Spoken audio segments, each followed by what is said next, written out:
AVC, I'm back for more. Got some more stuff here to show. And a little bit of vinyl, a little bit of CDs.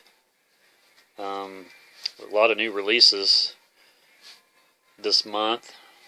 A lot of metal releases, I should say. So I've been picking up a lot of those. I've been getting the CDs for the most part. Maybe I'll pick up some of the vinyl later. I've seen a couple of the vinyl and they're quite expensive. So for budget reasons, I've been going a little the cheaper route with the CDs. Plus, I put them on my iPod, so you know that serves a dual purpose, so to speak. So anyway, the first one I picked up, and a lot of people's already showed this one, is Iron Maiden, Book of Souls. And this is a double CD. The album, the vinyl version, is also a double album. And this is sort of, whoops, hello. It's loosely based on the Mayan, I don't know if you'd say culture or what, but I listened to this yesterday, and it sounds like classic Maiden to me.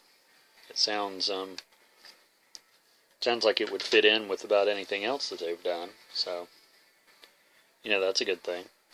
This is one that I've been holding out on for a long time, because this one's been out, gosh, I don't know how long this one's been out, quite a while, and I have all their other releases, and I like them as a band. I like everything they've ever done.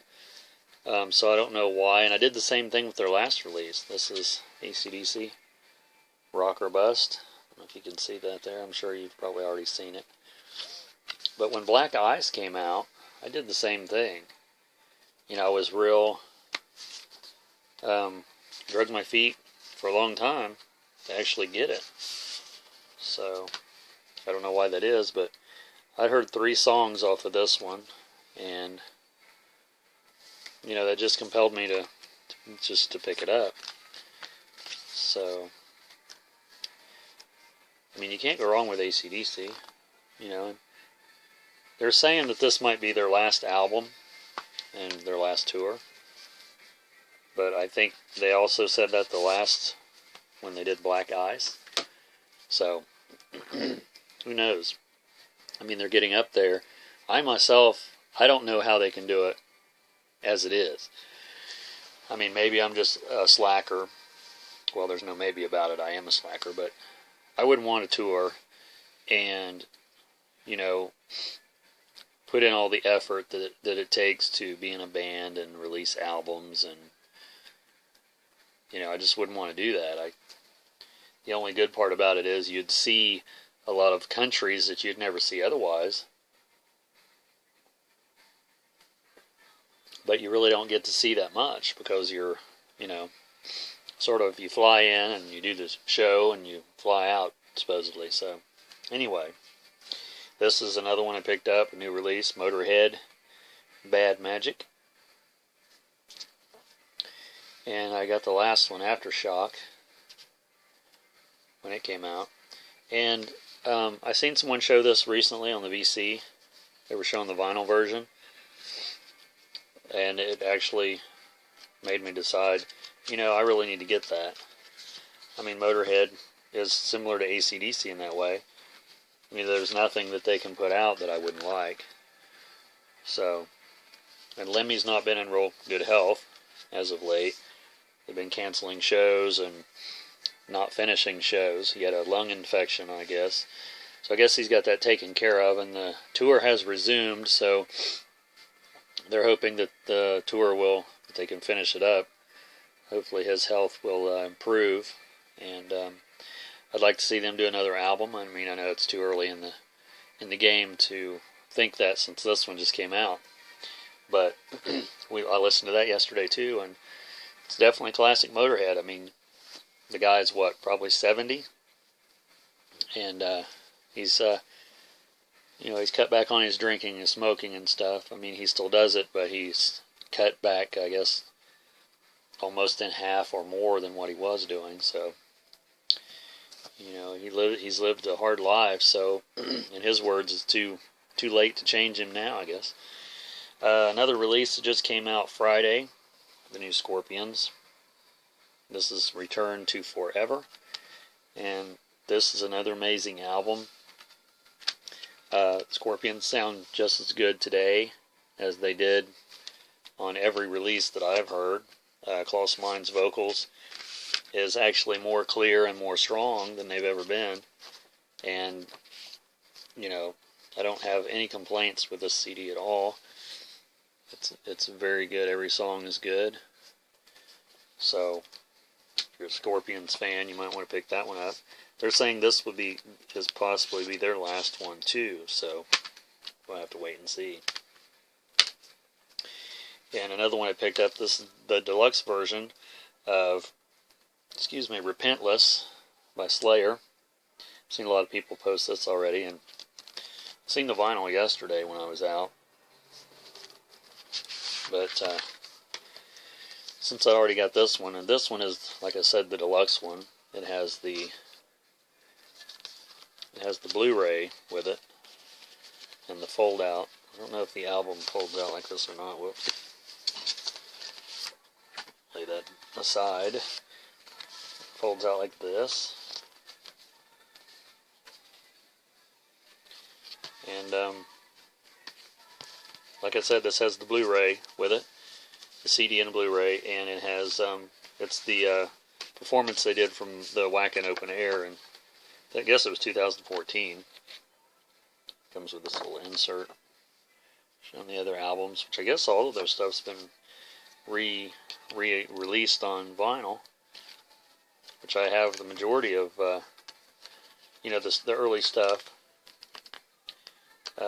I think this is probably the first Slayer that I bought on CD, as far as or just in general, as far as a new Slayer release. I'm trying to think. I'm not real sure what the last one was that I bought. I mean, I got Rain and Blood not too long ago on vinyl, but as far as a new release, that might have been the last one. I need to get some more of theirs, so maybe I'll keep that in mind. And this folds up just a certain way, like this, like that. You gotta be smarter than the CD case, I guess. So there's that, and I'm going to listen to this as soon as I'm going to watch the Blu-ray as soon as I get done with this, potentially. Another release that seemed like I'd vaguely read about it in a magazine, the new Pentagram, but I didn't really realize that it was out already. So I seen this the other day, and it's like, oh, I have to have that. You've seen the documentary on Bobby Lingling about his drug addiction and Pentagram's comeback. It's a amazing documentary. It's an amazing story. The guy has overcome so much, come through so much out the other side. Whoops. And there's the little hype sticker.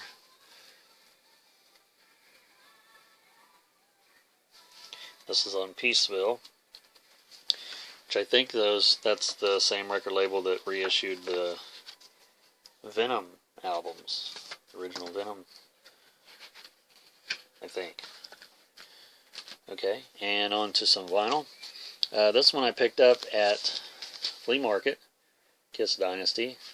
I already have a couple copies of this, but the reason that I got this one is because it just has all the inserts that I'd never had before. It has the Kiss Army insert with the pinball machine, stuff on the back there, and has the original record sleeve. Has the custom labels. But the main reason is it has the poster. And I've never owned Dynasty with the poster because originally I had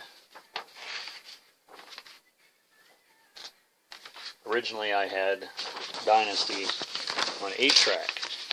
You know, my mom she was a member of the Columbia Record and Tape Club, and she let me pick out one of the 12 that you get for a penny back then.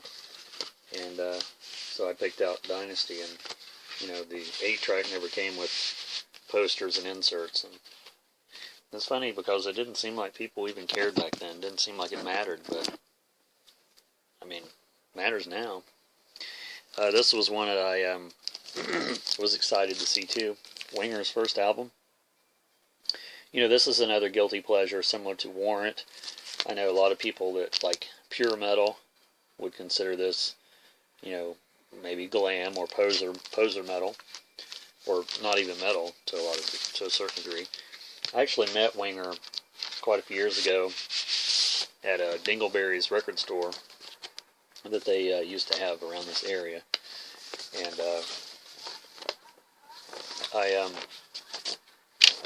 they had them in the very back of this little record store, and they were at a table. They were all lined up at a table, and you know, you'd file through and get your autograph.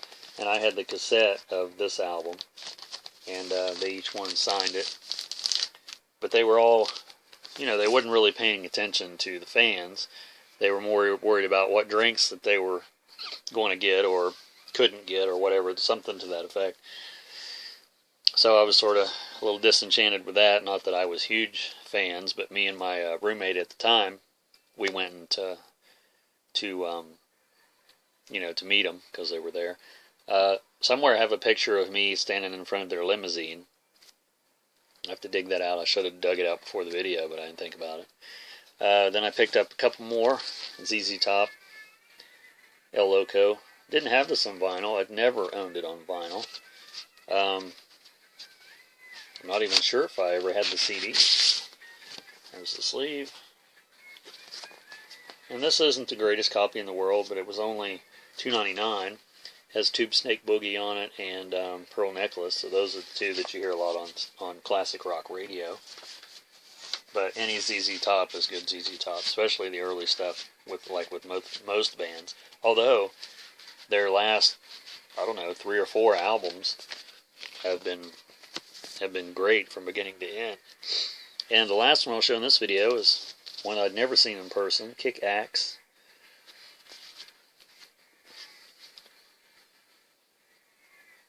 And I just recently got another Kick Axe record, and I don't think I've showed it yet. This one is Welcome to the Club, as the fans in the waiting room on the... I haven't listened to this one yet, but I guess Kick Axe is one of the most underrated Canadian rock bands. So, this one, same label as Quiet Riot. Because Chris Jericho, I guess, is a fan of Kick Axe. He was on that metal show a while back talking about how they were really underrated and how their album Vices was the best one ever, and which that's the other one I have. I just have to show it. I don't know where it's at right off. I must have misplaced it before I got the stuff together for this video. So there you have it. That's a few things that I've been picking up lately as far as music related stuff. So hope you liked the video. Leave some comments, and thanks for my subscribers. I need to be a little more active in the VC myself. As far as watching videos, I don't have a problem doing that, but I need to be commenting a little more and not being so lazy. But signing off from my record room. We'll see you in the next video. Have a good one.